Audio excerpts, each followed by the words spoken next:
दिस is आइए आ जाइए करके नई हर से आई थी बीटेक बलम करके नई हर से आई थी बीटेक बलम मर गई मैं गेहूं काटते काटते क्यों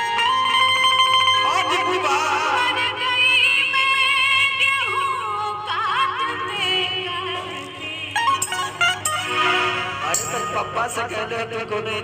इंजीनियरिंग कॉलेज में तुम्हारे एडमिशन करवा देले होता जाना तू कि गांव में बियाह होई त केहू ने कटबू का करबू गोबर बदबू केहू कटबू अरे तो हमरा पता ना रहे कि तू मिल जाइबा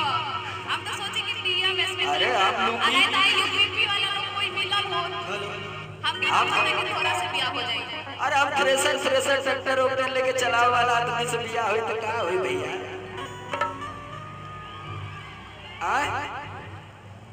हम जमीनी स्तर का आदमी हैं कि ना हाथ देखा कोरोना वायरस आ जितना डॉक्टर इंजीनियर चाहे जितना बड़े बम्बई में नौकरी करे वाले रहना दिल्ली में करे वाले गाँव में नजर आवत तो गौवा हमारा ठीक है भाई हम लुंगिए पे जी ले आज उनकर परसों उनकर दाएं ले थ्रेसर लगाए के हम लेकिन नहीं सही रहा आइए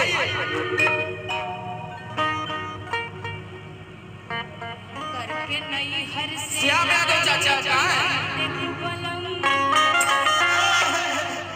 करके नई हर से आई थी बीटेक बलम मर गई मैं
हमारे हिसाब से थोड़ा सा बढ़ जाए तो थोड़ा और मजा आए भैया कि लेकर फोटो थी अगुओं की लाइन लगी लेके फोटो थी अगुओं की लाइन लगी ये मत सोचा कि हम स्मार्ट ना हैं अच्छा अगर सही में अरे अगर स्मार्ट ना रहती तो नया नया गाना में नया नया हीरोइन अब रहती गलत कहती भैया अभी मत सोचा कि फरसा चलावे वाला स्मार्ट ना होला रे मर्दवा शहर में रहे वाला के फरसवा चला के अनाज भेजत होता चाहिए तो पहले नारा लगावा कि जय जवान जय किसान गलत कहती भैया हमार दुआर खचा कर कम से कम एक बित्ता माटी अगुआ लेके चल के न दुआरे से खा लो दुआर अरे झूठे हो कि अब समरवा का बियाह कर अब समरवा का बियाह कर हम कहीं खाना पीना खियाए एक फोटो थी अगुओं की लाइन लगी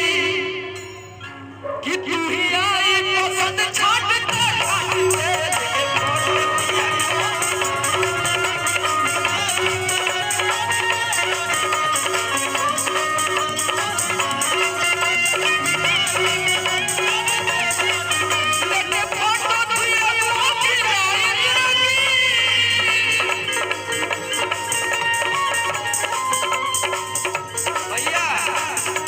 चपले